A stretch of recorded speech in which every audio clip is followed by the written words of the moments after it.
Welcome to Spiritual Rockstar Podcast, where world-changing spiritual entrepreneurs come to deeply awaken the power within to bring forth their greatest purpose, to create massive awakened impact for millions of souls around the planet, while enjoying being in tune with all life and real wealth in all aspects of their lives. I'm your host, Daniel John Hanneman. Welcome, everybody.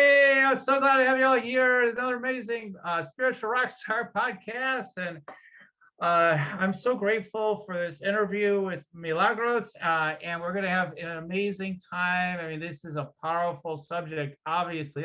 I feel like the things that stir things the most, that's where the most growth is, right, folks? So we're going to definitely, there's things will be stirred, I'm sure, within you one way or another, however you're looking at it. But like somehow things are going to be stirred because only more love wants to come through it all. Only more love is what's wanting to happen through all these different things that we talk about ultimately. So we're going to get into it in just about a moment here.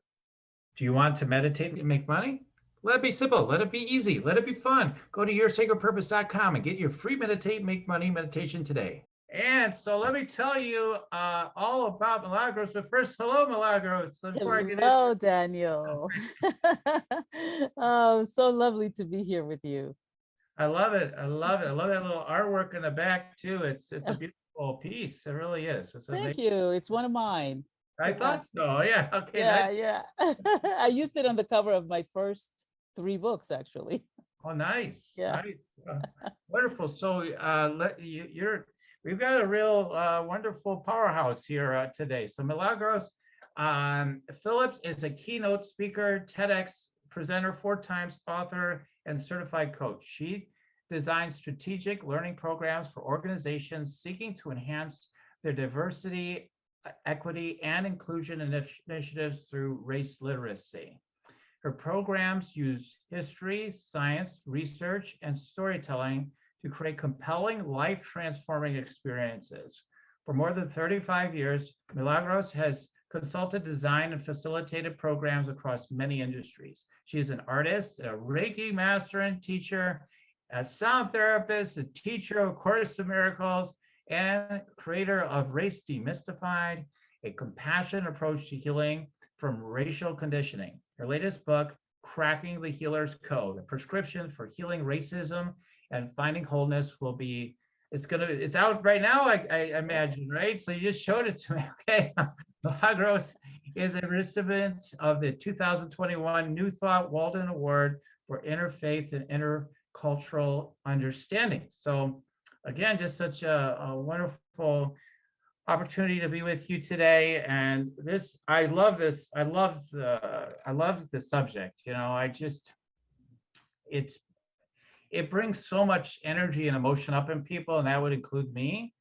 And it's so interesting, all the responses that people have to everything that's been emerging, you know, like if we look at currently kind of where we are in a sense, you know, like Black Lives Matter, and then all the, you know, protests. It was that long ago, you know, all these things were really big in the news, really big in the news lines, and there's a lot of heart opening for it, and there's a lot of resistance and fighting of it in a way, you know, and like, no, it's not like that. All lives matter, and so, and it's like, I'd like to just dive into that first, actually. Like, there's a lot with because I noticed within myself some of these patterns, you know, it's just like, I look at it like everything else. My mind's thinking things and it's just all over the place, right? Sometimes I'm just like, oh, okay. I'm just like, I just observe my thoughts, right? But it's like, oh, okay. And then we could take a look at it. We could, you know, dive into it. We can dismantle things that seem to be complete nonsense or non-truths or whatever. But it's like, it's interesting the way how much it can stir people. Maybe it doesn't stir some people that much, but it's such a deep thing.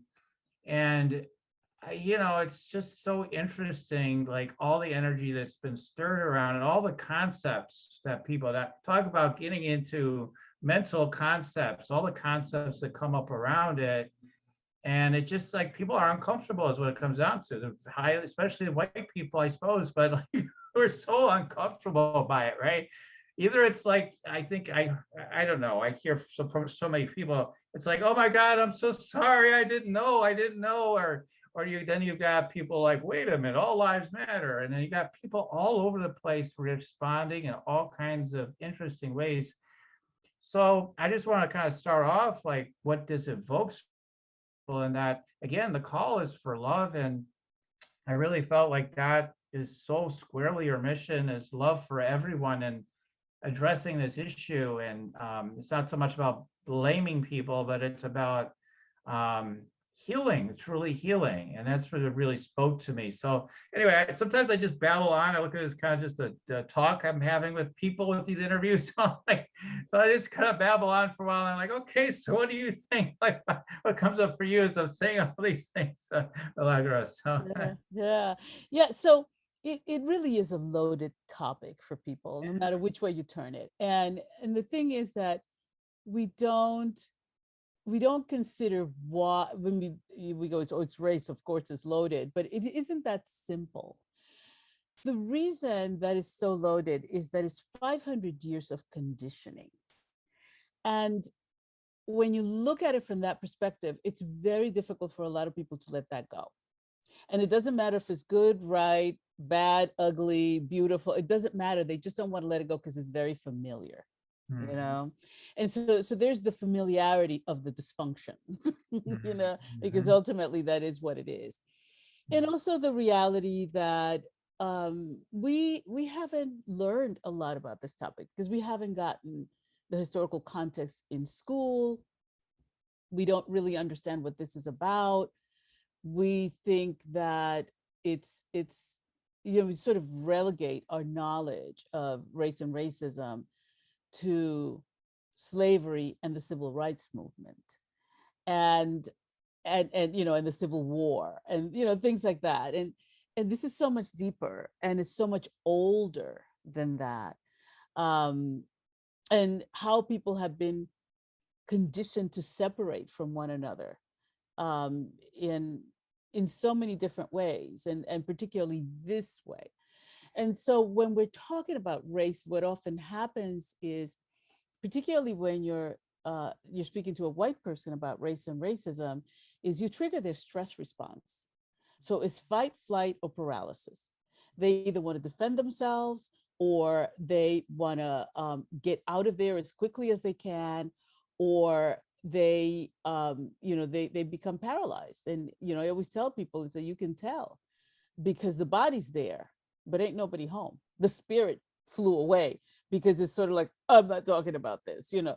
And so it's really loaded. And so we're going to need a lot of patience and compassion with one another because this is healing work. This is serious healing work. And, you know, I have that program that you mentioned earlier, the 2-day program. It takes about 45 days for people to absorb all the information that they get in that 2-day program, 45 days. And once they absorb it, it's so interesting because people suddenly, it's like they suddenly wake up, you know, it's like, oh, you know, they'll hear something on the news or something will happen and their reaction is completely different. And so, so there's that part of it. The other part of it is how people, like, you know, when you're looking at this and you're unpacking it, people don't realize how much of their energy, whether they're conscious of it or not, is going toward this subject. They don't, you know, they don't seem to have conscious awareness about that. And, you know, having, you know, just being aware of that alone can make a huge difference. It could just make a huge difference. And so giving people information, I call it information that leads to transformation, because it really, it isn't just a bunch of numbers from research. And we have all of that. We've had it for eons. It's taken us as far as it can, but it can't take us any further because the real work is the work of the heart. This is about, I call it remembering the human family, bringing back all the members of the human family to be one human family. as opposed to, you know, this group over here and that group over there, and you know, we don't like their religion, or we don't like their color, or we don't like their shape, or we don't like their eyes. Like, it's always something, you know. Right.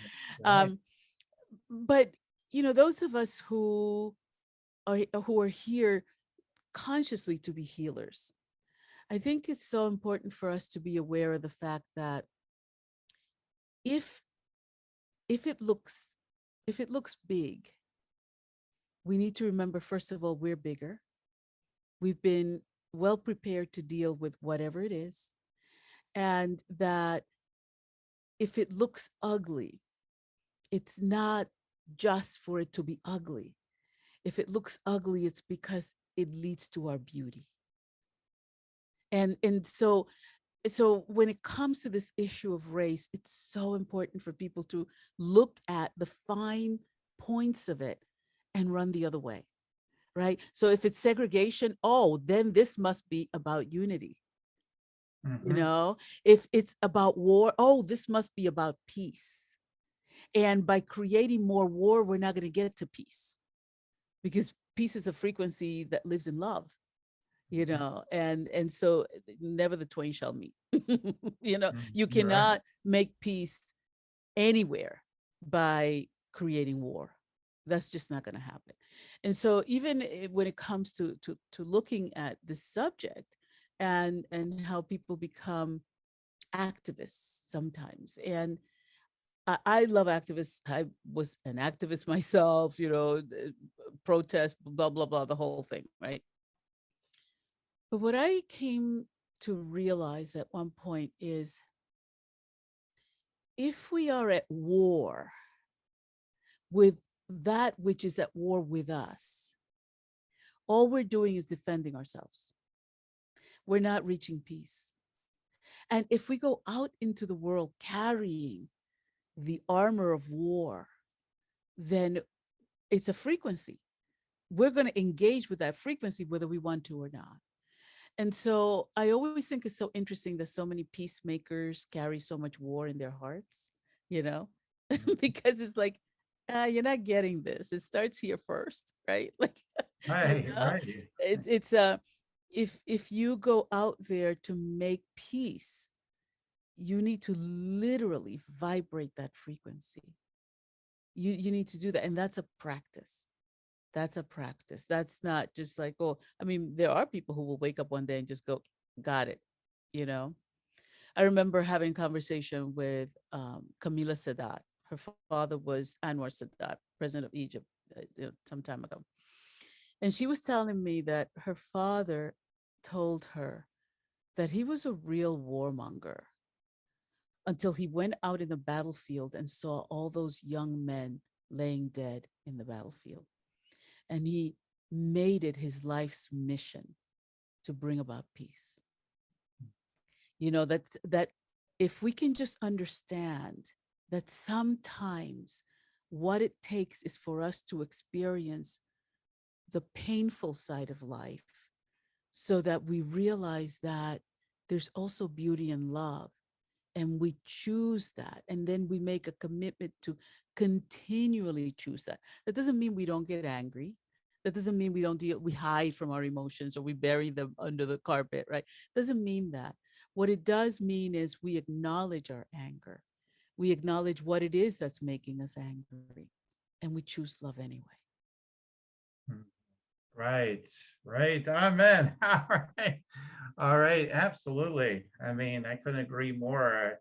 And it's interesting what you started with. I'm kind of guided to go there next. It's like you talk about like the 500 years. So can you tell us more about what you, I mean, I could just guess what you mean by that, but looking at our countries, like if you go just US, right, 500 years, but I don't know, I don't know Mhm, what I don't, you said it, I don't know. So I'm going to ask you, mhm, so what do you mean about the 500 years and how that relates to, because you talk about race literacy mhm, and, learning about the past, that this is important. Some spiritual people might be like, and sometimes I might think about this at moments, right? Like, I don't know. Do we need to focus on, even with other things, right? Like, do I need to focus on the argument from 5 days ago, or do I just need to stay present in the now? Do I need to keep reviewing the history? Like we talk about this like in healing and therapy all the time. So, Mhm. but yet, there's this idea that, we better be the race literate so that we can understand it, because a lot of things that people begin to learn about the history, or people are shocked. They didn't know all the things, right? They Yeah. become awoke in that way, like, Hmm. you didn't Hmm. know this, you didn't Yeah. know that. So it's interesting. So tell Yeah. me more about Yeah. that. Yeah. Yeah. Yeah. And the reality is that it's our collective human history. The moment we start segregating history, we think it's, oh, that's the history of those people over there. No, that's your history too, Yeah. because you had ancestors on the planet during that time frame. Right. And they were either implicitly or explicitly or implicitly involved with what was going on over there, because there's no such thing as over there. There's only here and now, right? Yeah. And so when we're looking at race, what we're looking at are laws that were made in the 1400s that we're still living under. And it's, you know, I know for myself, I've been doing this work for a very long time. And when I found out about these laws, I was like, are you kidding me? Are you kidding me? So, for instance, there's something called the doctrine of discovery, and I'll just leave it at that, and people can research that because I think it's important for people to do their own research. But the doctrine of discovery, the last time it was renewed, because it started in the 1430s, and in the 50s it was renewed several times. It's actually what's known as a papal bull, which is an edict from the Vatican. And the first one gave permission for the Prince of Portugal to go out, or to send ships out to vanquish, take over, enslave, take the land from everywhere and anywhere where people were not Catholic. Not Christian, okay, but specifically Catholic, okay? And as a result of that, that literally, I call it the doctrine that changed the world. Because we're still living on, the doctrine of discovery is international law, which means that all of the countries that have ever been colonized by any country in Europe are under those laws. So for instance, countries and also continents, right? So Asia, North, Central, South America, the Caribbean, Africa, you name it. And we could say, well, that happened a long time ago, because as you said, that's what people say. It's like, that happened a long time ago. It did happen a long time ago and continued to happen. The Land Act is the doctrine of discovery. And in fact, the last time the doctrine of discovery was used in the United States by the Supreme Court was in 2005, when Justice Ginsburg used it to win a case against the Oneida Nation in New York. So to say that that was yesterday just simply shows how ignorant we are about our own history and the role that it continues to play in people's lives today. And so we have that bigger history, right? And as these countries went out to vanquish and subdue and do all the stuff that the doctrine said that they could do, and it was sanctioned by a spiritual body, which was the church, right? And so people felt very very much like this was something they could do. And by the way, you know, it when we talk about people of religions that were not Catholic, we're talking Hindus, Jews, Muslims, people of pagan religions like the Druids and the pagans. And so all of those people were under the doctrine of discovery and continue to be under the doctrine of discovery.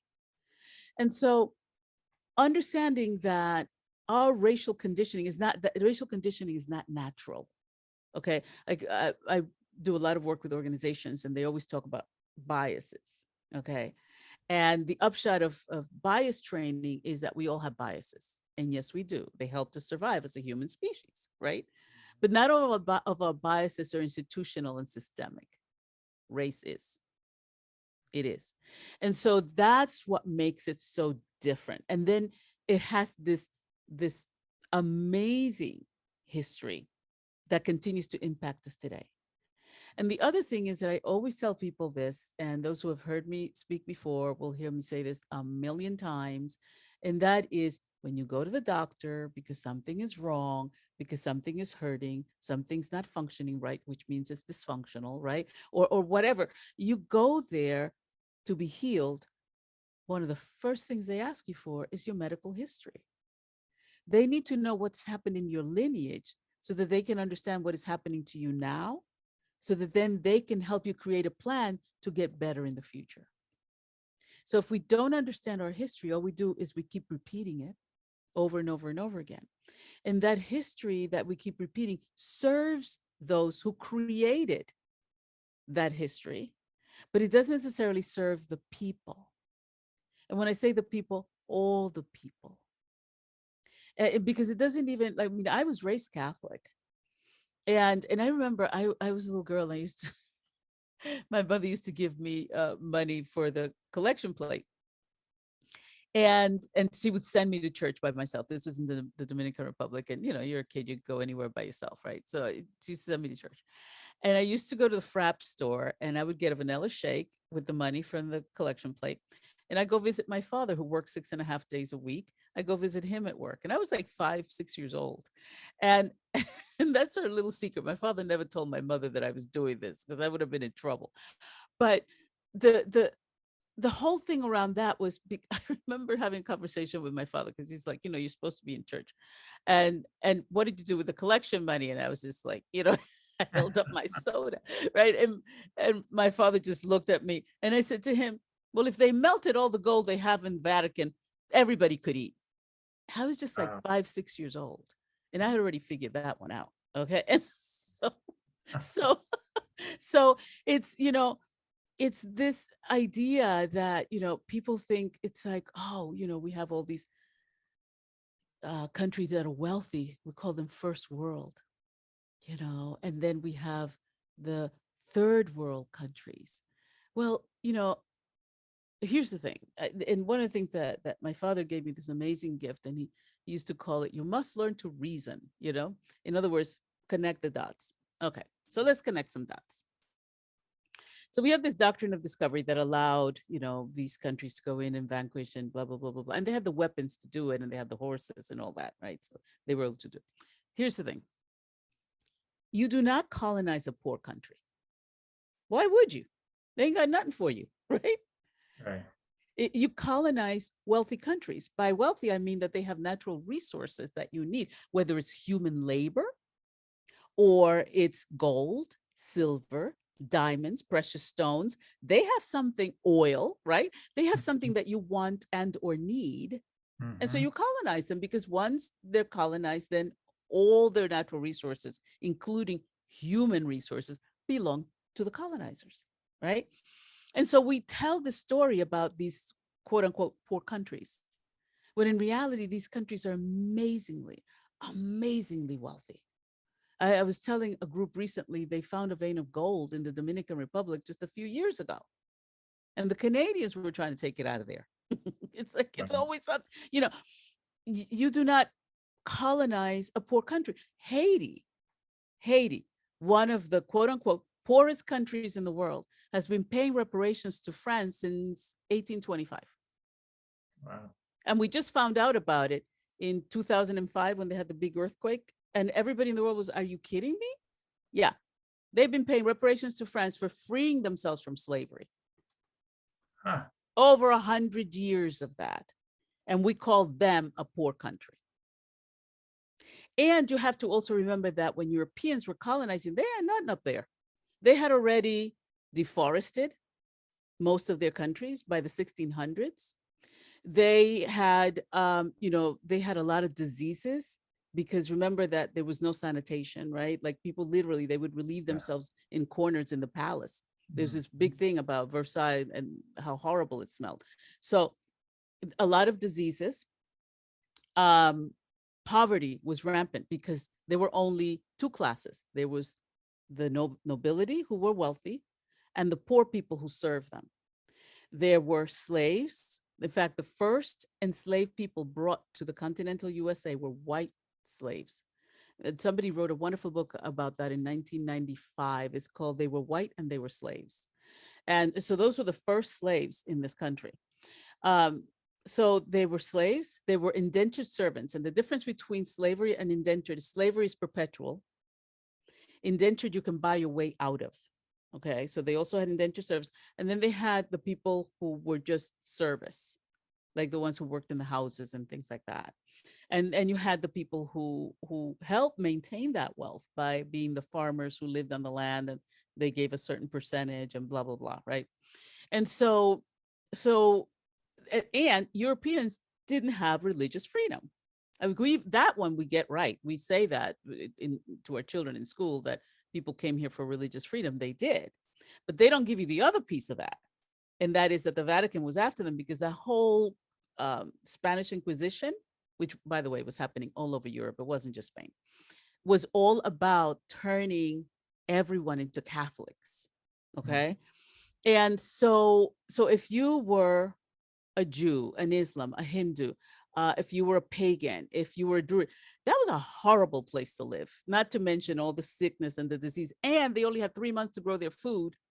So a lot of people were malnutrition because there wasn't enough food to go around, right? And the scarcity mentality, that whole thing. I mean, people came to this country because they were having a horrible time where they were.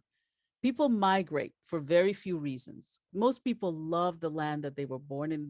They have no intentions of leaving. They don't mind going to visit someplace, but they want to come back home, right?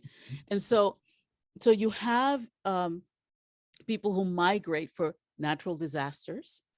You have people who migrate for wars, food instability. Like those are the same reasons that people are still coming to the United States. Okay, people at the border, they're coming for the same reason that the people came on the Mayflower. Okay. And so, but we don't talk about it from that perspective. And so it's very difficult to heal when we're living in a myth. Mm-hmm. It's very difficult to heal. And so if we're going to heal, we need to become race literate. And race literacy is really about understanding the history of race and the way that that history has and continues to impact us today. That's what becoming race literate is about. And it's also about, stop the segregation of history. This is human history. There is no Black history without white history. You know what I'm saying? Like that just doesn't happen. Nothing is random in this world. And we live in a continuum. Mm-hmm. Like the stuff that happened with our ancestors. Most of the people that came to this country came because they were traumatized. And traumatized people traumatize others. We know that now from research, and trauma gets passed on from one generation to another. Right. Mm-hmm. And so if we don't unpack that history and understand what happened to our ancestors and look at the various ways in which we have parceled out humanity, use this group and that group, and we're not going to be able to come together in the way that we can. I mean, I know that, my folks, and when I say my folks, I'm talking about the spiritual community, because I mean, that's sort of where I've lived most of my life, right? Like at that consciousness level. Most of the spiritual community wants to get away from talking about race because they're just too spiritual to be racist. Well, you know what? You were raised in a racist system. You can't avoid it.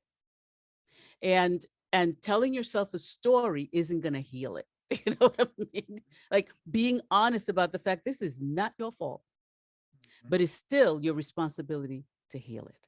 Yeah. Right. Mm-hmm. And so understanding that and taking real responsibility for what we've learned, not as a way of pointing fingers or accusing each other or even making ourselves feel bad and guilty and shameful and all that. Yeah, you're going to have those feelings. Of course, you're going to have those feelings. You've been living a myth.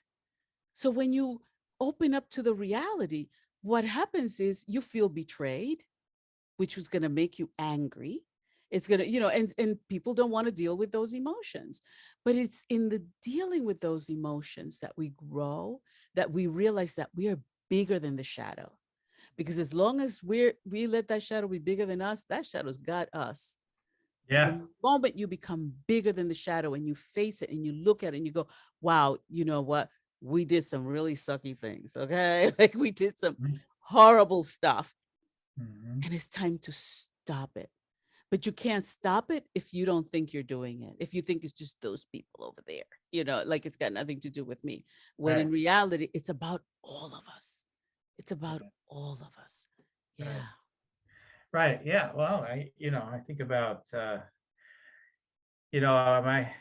one time, this might sound random, but I'm going to say it because it's in my mind. I think it's important to just go here. But I remember I've been part of like religious science and unity and all this stuff. And I remember going on a retreat, and at the retreat center, they have towards the altar, they have a Jesus that basically looks black. I mean, he's basically a black Jesus, right? And that's more based on what we hear anyways, more like brown complexion at least. I mean, than this image we were given of this European white, look, which is beautiful too. But when I saw the black Jesus, so to speak, or the darker skinned Jesus, I was like, I'm just saying this because it's just true. Like it really hit me like that looks more real. That looks more real to me. Even though I love all the other depictions of Jesus, I was like, that seems more real to me. And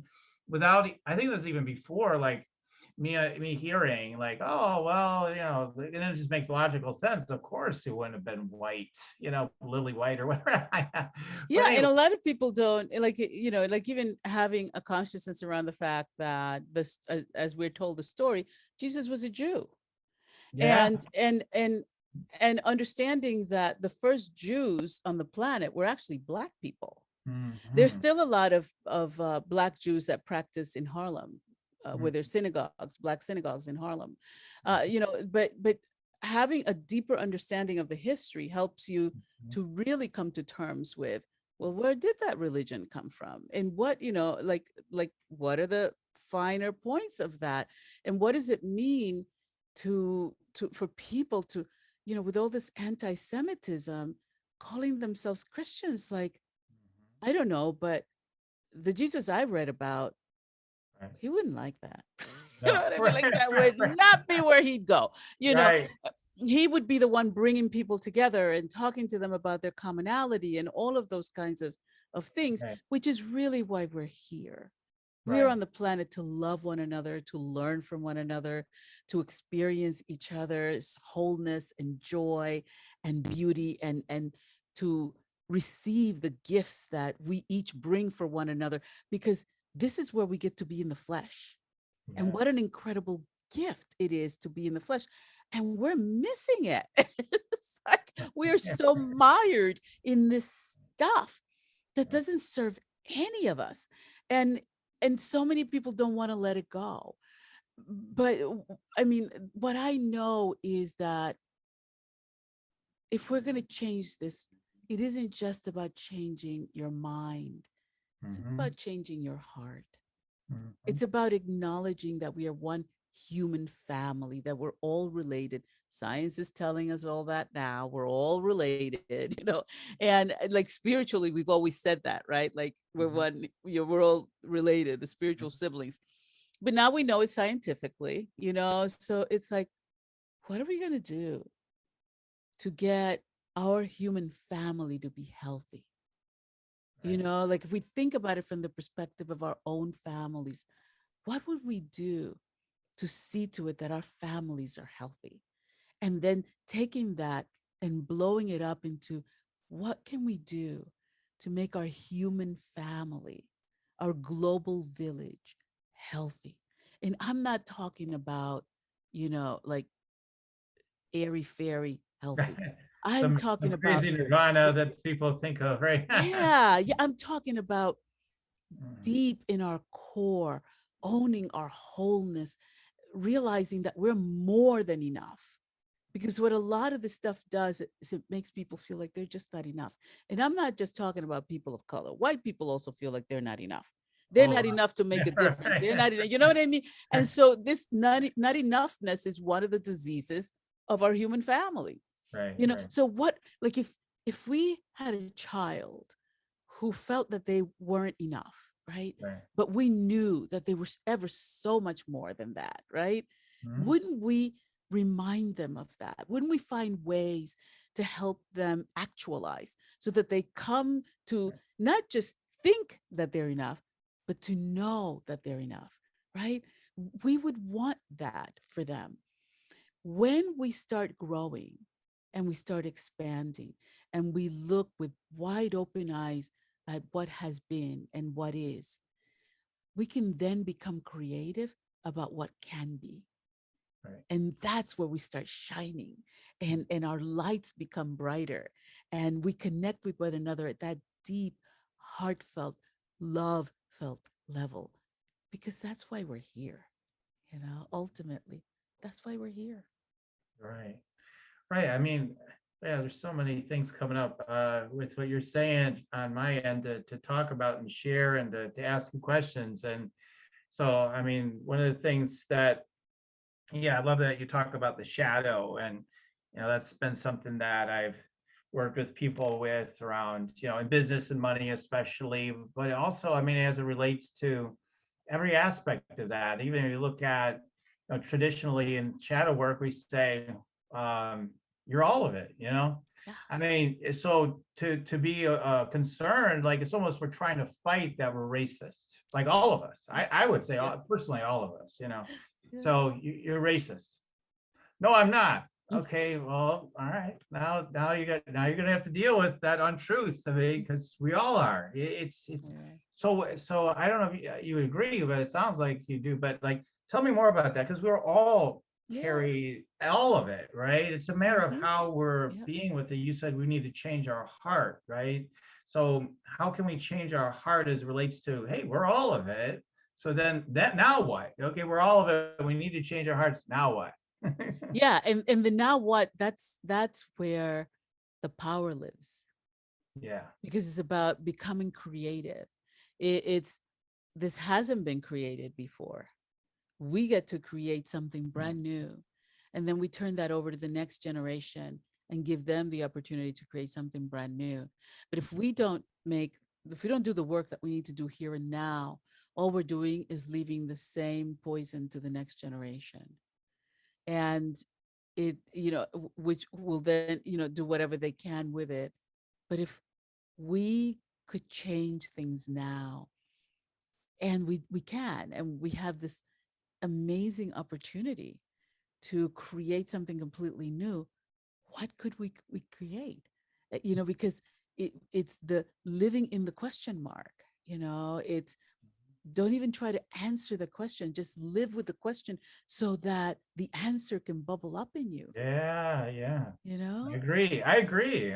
Hallelujah. High five yeah. and all that. Okay, I love Amen. that. Exactly. They're so busy trying. See, I think one part of the big dysfunction overall is it relates to this racism. Again, I mean, predominantly what comes into people, I don't know, for white people, or usually, or I just speak for white people on this one, but like it's probably, yeah, towards blacks or whatever. But it's like, no, I mean, it could be people of all different races. I mean, Yeah. that just happens to be a big one in our history. So an active one still too, in so many ways. But at the same time, it's just like it's like just to be able to be an acceptance of what is, as we say in spirituality, that includes in this area. It's like accept what is. No, it all lives matter, or whatever. Try to run about it. And again, I've done it myself. I've been Yeah. guilty of this at times. I Me mean, too. Yeah. Yeah. It's part of the It's human condition. Yeah. right, right. But I think the biggest, that's what I'm trying to get to, is the biggest dysfunction. Part of the big dysfunction is that we're not willing to do that, just that on every level of life. Like we're not willing to just accept the way things are. Instead, we're crazily trying to fix everything Yeah. in a way that it doesn't work. Yeah. Okay, that means let's put $500 billion in every black person's pocket or what. I Just call come it up the with every leaky crazy bucket. idea you could come up. That's going to solve Yeah. the problem, right? Yeah. I call it the leaky bucket syndrome. You know, you take a piece of bubble gum and you stick it in the bucket to try to stop that hole, and then you realize, oh, it's coming out over there, and then you stick, you know what I mean? And you just keep running around and just keep solving things, and you never just stop and get a new bucket. This is not that complicated, right? But I like that bucket. It's familiar. I know that bucket really well, and I know how to plug the leaks in that bucket. Yeah. And so we don't just go, how about creating a new bucket? How about going to buy a new bucket? How about it? Like, there are all these various ways that we can solve these things. But, I always tell people it takes courage to heal, because healing is about change. You have a broken arm that hurts, until it heals, it's going to hurt. Right. And so trying to deny the pain doesn't make the pain go away. But if you're conscious of the pain, maybe you can choose to do something. Maybe you'll take a Tylenol. Maybe you have choice when you're dealing with truth.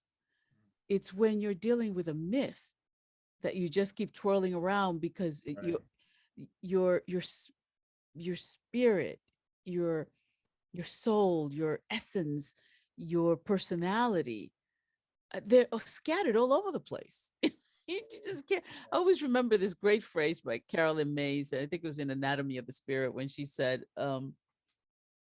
if your head and your heart are in two different places, you will be an addict. You will be addicted to some person, some place, something, but you will be an addict. And that's kind of what this is. In our heart of hearts, we know racism is wrong.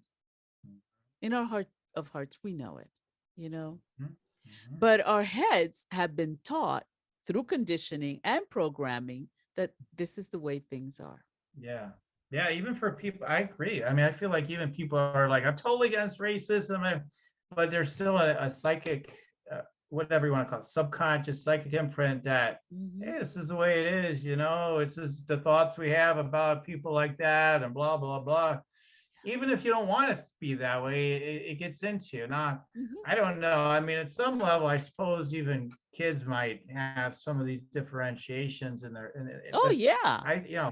Right. Yeah. But I think it's not as strong, but it's like it's somewhere in there. But you know what? By the time children are 3 years old, they have been racially conditioned, and it doesn't matter if they're white, black, brown, indigenous, and they've all been racially conditioned to understand where they belong in the caste system, because it is basically a caste system. And so white children know where they belong, and they've done all these doll tests since 1954. They've been doing these doll tests, and with children of all colors, and you always get pretty much the same results. You get the same results in 2020 that you got in 1954. Oh my God, that doll test I heard of where with black girls, they give them, hey, you want to play with a white or a black Barbie? And they always want to, most of them want to play with the white Barbie. The white Barbie, right?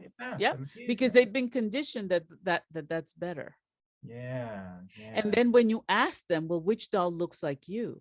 They get confused. Oh, wow. Yeah, it's powerful. But you see how early children, 3 years old, they've already been conditioned. They can answer, who's the good doll, who's the bad doll, who's the ugly doll, who's the mean doll, right. 3 years old. And so, do we want to continue to do that to our children? Why? What purpose does that serve? How does it benefit, and who is it benefiting to continue to behave this way? Right. And can we create something different? Well, we can't if we don't understand what we have already created that hasn't worked. Right. So, yeah. Right. A lot of work to do, right? So, but we're up to the task. We can do it because we are, and this is the thing, right? Human beings are incredible beings.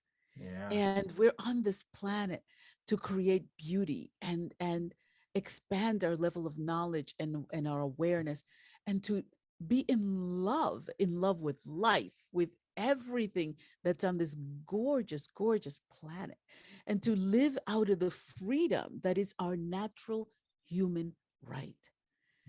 But we can't do that if we don't understand that we need to create something different and Mhm. something new, you know? Mhm. So yeah, we're up to the task. We can do this. All right. All right. So if so tell people a little bit more about how you know, help people. I mean, you kind of are telling them through this interview, but can you tell people a little bit more about how you help them and where they can learn more and connect with you more, et cetera? Sure. So every Monday, I do a series called Lunch and Learn, and it's at 12 noon. So when people Eastern, so people stop for lunch, they can participate in these programs where I do a presentation and then we have a discussion on whatever is being presented. I have a series of programs coming for the fall that are going to be specifically to race in the workplace, and to just really help people to unpack some of that stuff. Um, and they can get all the information they want by simply going to milagrosphillips.com, which is my first and last Mhm. name.com. Mhm. They can get information about my books. My latest book is called Cracking the Healer's Code, and that is available on Amazon. Actually, all my books are available on Amazon. If you put in my name, the books will come up. And by the way, if you do get my book, which I really hope you will, because it'll transform forever the way that you view race, please leave a review on Amazon about that. But in the meantime, you can also I'm on Instagram, Milagros Phillips, the Race Healer, and Facebook, Race Healer as well, and Twitter. And so you can find information about me in any of those places. Okay, great. All right, wonderful. So absolutely, everybody, dive into that. This is there's a lot of people that are out there, you know, talking about these things and helping in this area, so to speak. But I don't know, I'm just my roundabout way saying, but I feel like what you're doing, to me anyway, in my limited knowledge, you're doing something that feels very unique in the space, and it very, very much touches me very much. So I thank you so much. Thank you, Daniel. Thank you so much for inviting me to be on your podcast. It's been a blast, and I know that we'll connect again. Absolutely. Now, hey, wait a minute. We've got a little bit more to go. I wanted to do that little tuning in thing before you take off. So you Oh, kind of so it. All lovely. right. Yes, It's yes, yeah for one. yes. Okay, awesome. Let's do that. All right. Mm. Okay, let's see. So I just come up with usually three things.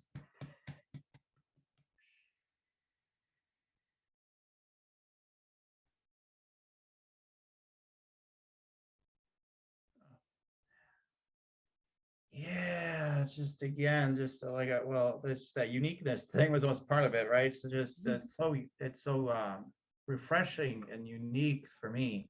And so, but there's this big part of so when I look at like the crown chakra, so to speak, so this sense of connection with life and the all, it's you've got a incredible capacity. I mean, you've demonstrated on the show to be able to connect with source, but also then to see like you're able to see things from every single angle, so that like, okay, that's it's like, hey, this is the truth. I see these three or four things. This makes it true. And they're like, yeah, well, that's kind of part of it. Look at this other side now. Like, all right, how about this? What about that? And so that's a huge gift. And I see that coming through your throat chakra. So that's so powerful. Yeah, that's such unification, and be able to be such a great leader, really that way too. So Mm. I saw like this sense of bondage around you being a healer. I'd say probably, I see this in many readings, but there is you know, you do Reiki, you're with Reiki and everything. So, but like, I feel like I always encourage this because this is by my background. Like I'm always encouraging, hey, feel free to go even more with that. Just come on, bring a little more Reiki. Like, but you see, like you're breaking that bondage of like, hey, you know, you're not supposed to do stuff like that. And like you're like even more of it wants to happen is the feeling I have. So nothing you have to do about it necessarily, just an awareness.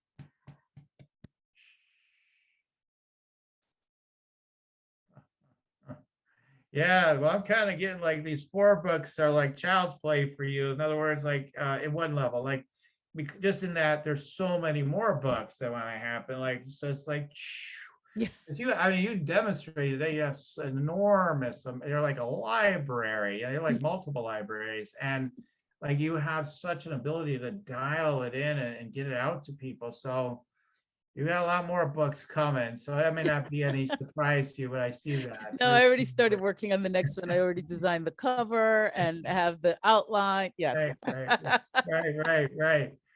So those are the things I'm getting. I mean, anything. So yeah, there's just a lot of great energy. I mean, I think, you know, you just continue to. You've done so much healing, and I feel like so much of like that sense of things are on you, like it's beginning to loosen up. So like, yeah, like just even more of the butterflies coming out like all the time. It's just kind of the vibe I get on it. So that's lovely. Thank you so much. That is great. That's quite a gift. Oh, thank you. So for everybody that would like to check me out, you can go to www.yoursacredpurpose.com. Make sure you get your free make money meditation, open up your energy, chakras, all that good stuff. Tune into your guidance. So the things that want to bubble up for you, for your prosperity and business, can turn on inside of you. So check that out at yoursacredpurpose.com. There's also an opportunity to get an energy scan consultation or Rock Your Sacred Purpose energy scan consultation there as well, where I can tune into you guys and help you to take your next steps. So, all right, so that's all I have. Now I'll give you the absolute last words here, more or less. Milagros, any last things you want to share with the audience? Well, I would love to see your audience come to our programs and just become part of the family. And join us on this journey of healing and transformation and becoming a real human family.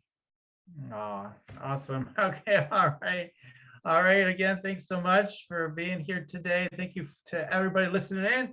And like I always say, keep on tuning in. We'll keep on rocking it here at Spiritual Rockstar Podcast. Till next time, everyone. Goodbye for now. For listening to Spiritual Rockstar Podcast. Stay tuned for our next upcoming new episodes each Wednesday and Saturday.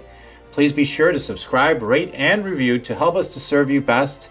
As a reminder, you can get your free Meditate and Make Money meditation at www.yoursacredpurpose.com to rock your sacred purpose. Goodbye for now, everybody.